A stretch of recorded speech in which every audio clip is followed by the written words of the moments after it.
This podcast is brought to you in part by VIP Marketing and Advertising. Hold on to your accounting hats because this week we have Mr. Jason Blumer from Blumer CPAs. This is your daily development. Welcome to your daily development with your host, Eric Elliott.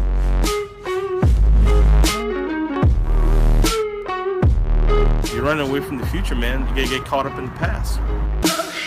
Welcome back to another week and another episode of Your Daily Development. And today, I know you guys hear me say this often, I am really pumped to have this guy on the line with us today. His name is Mr. Jason Blumer of Blumer CPAs. Jason, tell the folks hello.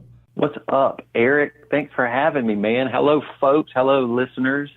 This is exciting. I'm pumped to be on the show, man. If he isn't the coolest accountant in the world, I'll tell you, I don't know what else is. So, Jason, we always love to be respectful of our listeners' time, but I would love for you to introduce yourself to our audience, yours and mine. Because I figure we'll probably share this with your audience as well, but please introduce yourself. Cool. Okay, so I'm the CEO. I have a couple of companies, and I have a partner that helps me run those two companies. And the one we're probably going to talk a lot about today is Blumer CPAs, which is I've been leading this virtual CPA firm for over 14 years, I guess. And we are virtual, so we have team members kind of scattered around the country, and we serve specifically the creative agency, design, marketing, development community all over the U.S. So we do handle that back-end financial support, but we also do coaching and consulting to help those agencies grow as well. So that's who I am. And I do a lot of writing and podcasting online. That's right. Jason also has a podcast called Businessology. I've actually did some binge listening on your podcast as well. So very, very insightful. So Jason, accounting for ad agencies, we are the most ADD people in the world, so let's talk about that, because I think this is a really important part of business. And a lot of folks, they don't realize that if they don't run the back office right, the front can just shut down. Everything can shut down. So I want to ask you first off, Jason, what made you choose to work with the creative and ad agencies? I mean, you could have worked with any industry in the world, but why this one? Yeah. I think a lot of people or a lot of companies that do offer niche services or niche in some type of industry, a lot of times what happens is that industry finds them.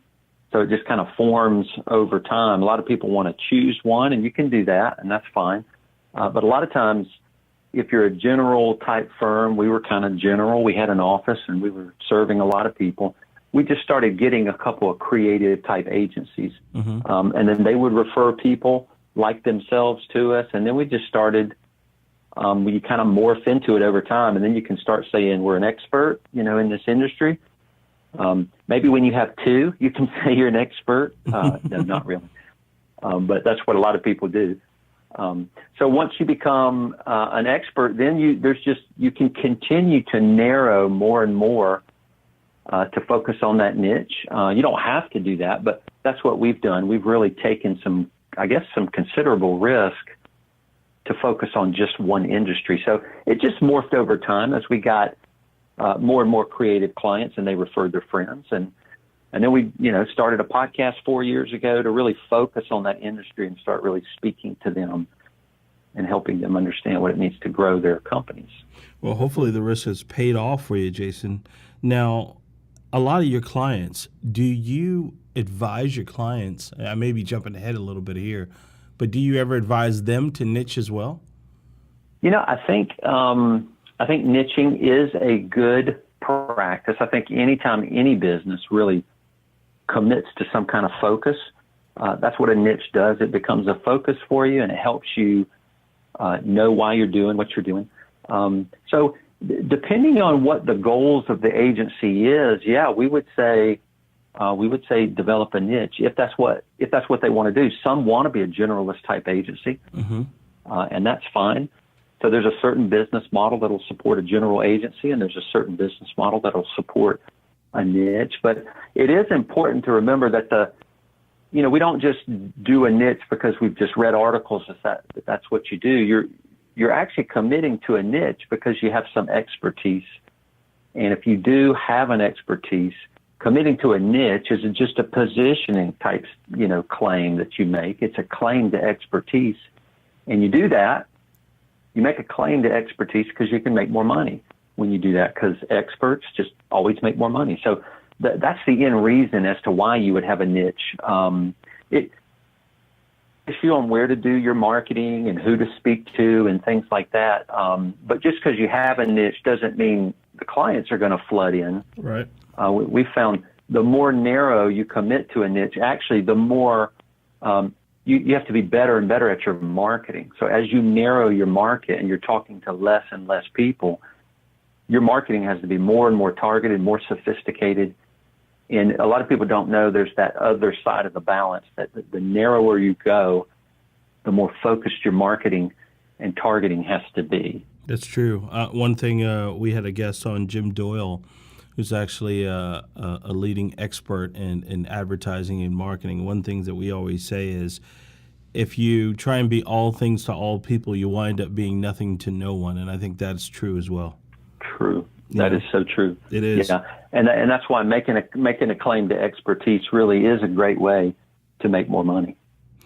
Do you find that, now let's talk about the ad agency owners, the ADD folks, the folks who can't sit down too long, who don't have all minute for the microwave to pop, if you know what I mean. Like for these folks, do you find that a lot of ad agency owners are great in their position or great at advertising and presenting, but horrible at the business end of it? Well, they're probably like any normal business owner. They're not. I mean, as a general rule, they struggle to do both of those. Mm-hmm. Really, we found, and that's kind of like the cobbler's children, effect. The cobbler's children don't even have shoes, and so even, these agencies who are good at crafting strategy and positioning for their clients don't often do it for themselves so well. I agree. Probably the point of your question was, are they bad at business? But actually the positioning piece they also struggle with, just like any business owner, because they're busy, and probably the last client you work on is yourself. So you're not updating your site. You're not doing your positioning. I mean, we struggle with that too. But yeah, the back end, the business back end is also hard. They don't necessarily see value in financials. So they don't really make a concerted effort to craft those financials or to invest in people who would make those financial numbers for them to look at, mm-hmm. because ultimately they probably wouldn't know what to look at if they had it. So, but I think if you're not operating with your numbers in front of you very regularly, you really are operating blind. You kind of aren't knowing if what you're doing is working. And financials aren't necessarily strategic. They don't tell you what to do in the future, but they do tell you historically, is my business model working? That is it valuable? Does it produce a profit? And you kind of just need to know that. Yeah, I made some profit this month. That basically tells you your income exceeded your expenses, and that's a good thing. Mm-hmm. It gets more detailed after that, but you really need to know if that's true or not. Let's just say like this, because I think the days of, former media people jumping out on their own and hanging a shingle and starting an agency, I think it's becoming very hard for them to get out and do it because technology and advertising has changed so much. What are some of the first things that you would advise a new client or a new business? Let's just say if they reached out to you and said, Jason, I want you to handle our financials and coaching, which we'll talk about later. What are some of the things that you would advise them on out the gate? So you have to know what type of entity you want to set up. So a lot of people start with an LLC, just a single member LLC is what they call it, with one owner. And that's fine. That's an okay way to start. If you're starting with two people, you can also start with a multi-member LLC. Mm-hmm. They're both just LLCs. You just kind of say got two owners or one owner when you're setting it up with the Secretary of State in the state you want to organize in. So just get you an LLC, and that's fine. What that does is it just separates the activities of the company from you personally. You could get an incorporated entity too. The LLC and the corporation are really going to operate the same way, ultimately when you're filing tax returns. Not totally, but either way, the corporate entity that you can get, or you can get an LLC, both of those are going to give you some limited protection so that if you do anything that you shouldn't have done, at least your personal assets are protected. So that's really the first thing you got to do. And then you really need to be tracking your accounting in some way. Most of the time, the system you use to do invoicing is also an accounting system. That's not always true. Like Harvest is an invoicing system, but it's not an accounting system. So you got to do invoicing. You got to track your invoices, who's paying you and who's not. You got to track whatever you track to create the invoice. So it might be time. So you need to be able to capture time. And then you have to have an accounting system that's closed out monthly because you have to be looking at your numbers. So, and a lot of times if you're just starting, you're hanging out your shingle for the first time, the owner's doing all that. And that's okay. That's typically how you start a small business. Is the owner does everything as well as the creative type stuff too. And then once you grow, you can start, thinking through the strategy of investing in the people that can help you either do, some of the technical creative work for your clients or do some of the administrative operational things behind the scenes. So you got to get some of those basic financials and the entity set up just to get cranking. Now that's very insightful. One of the things you mentioned about the financial system is knowing who's paying you, what you owe, that kind of stuff. But one of the things that I've found in talking with a lot of other agency owners, and even we had this trouble years ago when we first started too, was how do you price? And I think a lot of agency owners, they're afraid to price, versus giving value pricing. And I know I heard a podcast that you, and I think Dan had some time ago, and we talked about value pricing. If you don't mind, Jason, can you go into that just a little bit for the folks who are still charging by the hour? Yeah, that's fine. So a lot of times, a lot of people just start billing by the hour, and if that's a model for you, that's fine. Choosing your rates is a big deal. Sometimes people assign rates by person. They'll assign them by the type of work they do. Sometimes they do blended rate, where everybody shares some type of rate. Sometimes they have tiered rates. If you're doing strategy, it's this. You're doing development, it's this. Creative is this. So you got to have a rate, and you're billing by the hour. And basically, that's just an accumulation of time, which produces an invoice, and then you send that to the client. So a lot of people that want to move to pricing or value pricing, they'll take a next step after that, and they'll do something called fixed pricing. And fixed pricing is it is a set price for a service that you apply to all clients. Like if I want to do a website, it's a templated website, and all of those are $2,500 just out of the gate. So that would be a fixed price. You might put that on your website and say all websites start at $2,500 or whatever. And then that applies to every client that may come in the door. So that's a fixed price. And then you may go up even a further step and do something called value pricing. Wow. You don't have to do any, billing by the hour if you don't want. Sometimes people still track their hours internally just for capacity and resource management and managing projects, and that's fine. But when you're value pricing, the price is based on the customer. So fixed pricing is where you're pricing your services. Value pricing is where you're pricing the customer. The customer has a price. So that human is the one that perceives value in what they're doing. So, and that's really the hardest way to price. It's the slowest way to do it because you have to have multiple meetings. You got to get pretty intimate with a client. You got to figure out what their struggles are. You got to figure out how to really help them. And if you're an expert, and you're dealing with somebody that's in your industry, you get to claim expertise, so your prices are automatically a little bit higher. But a lot of times you have to do things in kind of an onboarding phase of that client to prove your expertise. You got to get them to trust you so that when you do deliver a price, they're ready to accept a price that's going to be substantially higher than another agency they might have pitching their work. So there's kind of a tiered way you can go from billing up to pricing. It's kind of a stepped phase. And I would say do that because they disrupt your business model as you move into different types of pricing models. It really will change how you operate internally. And sometimes that disruption is kind of surprising to the owners. Wow, Jason, this is a lot, and this is so helpful. We are going to take a break really quick, and we're going to come right back, and we're going to finish up, and we're going to go back to value pricing and fixed pricing. Jason, I think you just heated up my microphone, man. Awesome, All right, man. we'll take a break. You don't need a marketing agency. You do deserve very important placement. VIP Marketing and Advertising is a cutting-edge strategic digital, creative, media, and marketing partner that provides services for businesses of all sizes.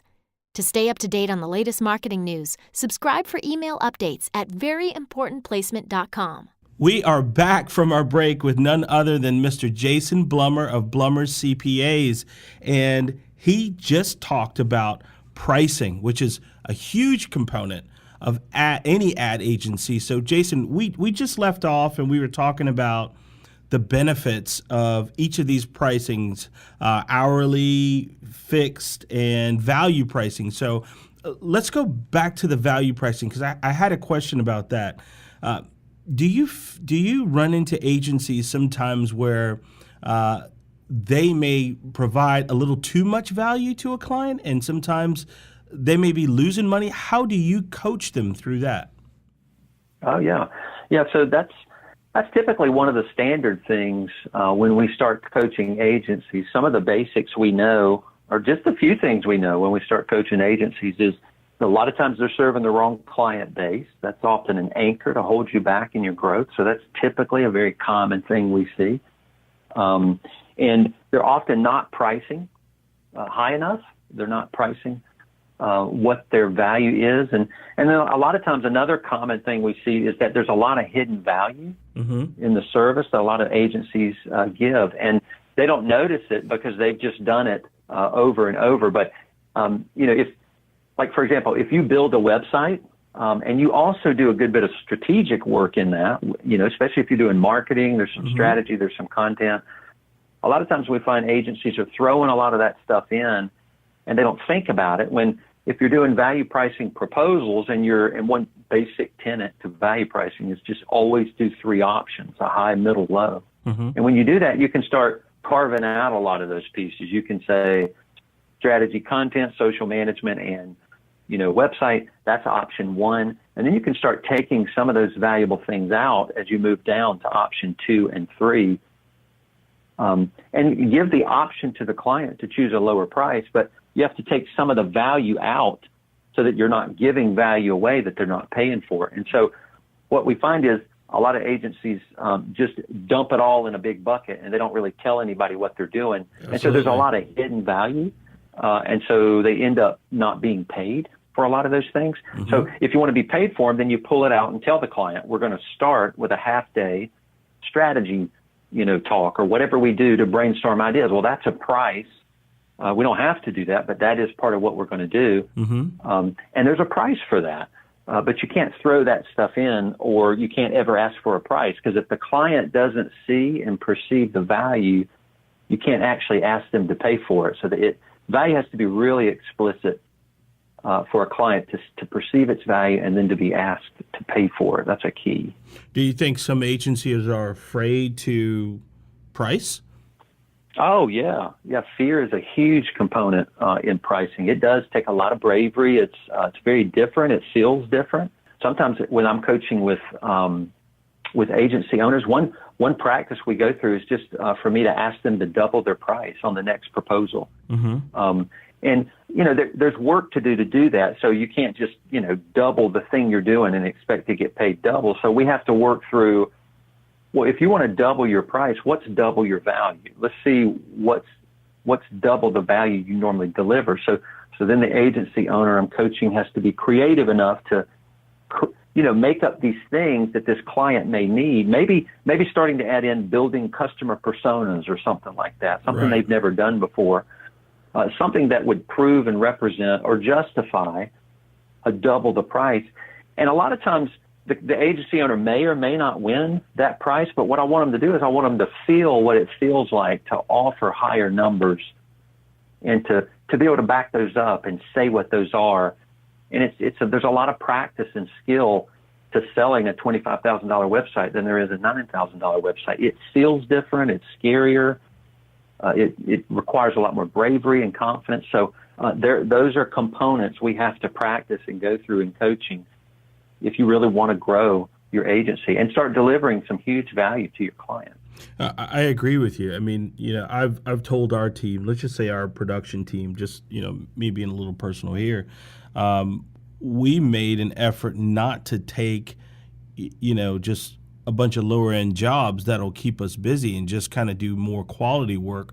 One, it helps us deliver better work to a client, versus taking the occasional, in and out, wham, bam, thank you, ma'am, here's a quick ad, type stuff. We tend to take on projects that we can kind of spend more time on, and that way we can deliver a better product to a client where hopefully we're showing them value in what we can do. So I totally agree with you there. Totally agree with you. Now, what are the benefits of an agency doing fixed pricing versus hourly pricing? So a lot of times, both of those are going to have some kind of speed to the business model. So you want some fluidity to your business model, meaning you want things to go pretty quickly through that business model. So if you're billing by the hour, if you want to produce your invoices and produce your income, a lot of times you have to have a process of accumulating those hours. And a lot of times that's being done in a piece of software, but somebody's got to accumulate it. Somebody's got to remind people to key in their hours. Somebody's got to review it. Then you may mark it up or mark it down. So, but if you move to fixed pricing, it actually can move faster. You can actually produce pricing more quickly, whereas on the hourly billing side, you might not have to pitch, what you're doing. A lot of times if you do hourly billing, that means you don't have to pitch a price up front, or you're actually doing fixed pricing. But if you're fixed pricing and the price is the same no matter which client comes in the door, then that's a much faster way to price and bring clients in. So if all of your websites are going to begin at $2,500, then you can create some kind of heavy volume and start moving clients through your business model a little bit faster, because the owner doesn't have to price, and that's typically the struggle in pricing. As you move towards pricing and away from billing, you're kind of handcuffing the owner into that process, because typically you're selling at a value pricing level and you're selling big projects.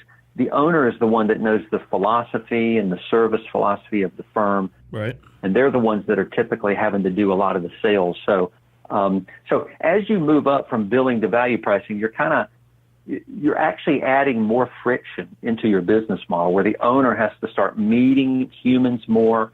You have to start having more meetings, and that slows down the process of bringing in projects and bringing in money. But hopefully you're bringing them in at higher levels of volume. But in the lower levels, the billing, the fixed pricing, those are activities that other people other than the owner can do. So they make moving projects and money into the firm a good bit quicker. So those are just some differences between how the business models may work. Now, you just said moving money into the firm quicker. Now, is it better for agencies to bill beforehand, before they do the work, or is it better for them to do the billing afterwards? I know in some cases you can bill 50% of a project up front and then you bill the other 50% upon completion. But what's better for an agency? Yeah. Well, I guess, that's actually some main differences between billing and pricing. That what the phrases mean is, billing means you're always sending an invoice after a service is completed, whereas pricing, you're always creating the pricing and sometimes the invoicing before the service is completed. And there's a lot of psychology behind that, to moving the pricing after the service or before the service, because humans who want a service, they will automatically always count something more valuable that they don't have. But if they've already gotten something, then they'll often complain more if they've gotten an invoice billed after the fact, because they've already had the service delivered it's harder to see the value in it. And a lot of times I use, if you're in an office and you have a bottle of water, you're fine. You wouldn't pay much for that bottle of water. But if you've been in the desert for a week with no water, it's something you don't have. So the value to you as a human in the desert is exponentially higher. And that's kind of some of the human psychology you're dealing with between billing and pricing. So one comes before the service is delivered and one comes after. But I would say, or at least we tell our clients, we want to separate the creation of invoices and getting that money in the door. We want to separate that from the services being delivered. Mm-hmm.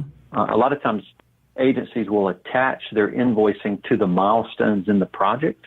And what that does is it gives power to the client to hold up your money. Oh, great point. Yeah, if they have to approve a milestone, then they're the ones that hold your invoice in their hands. And you want to avoid that. So you just separate those two.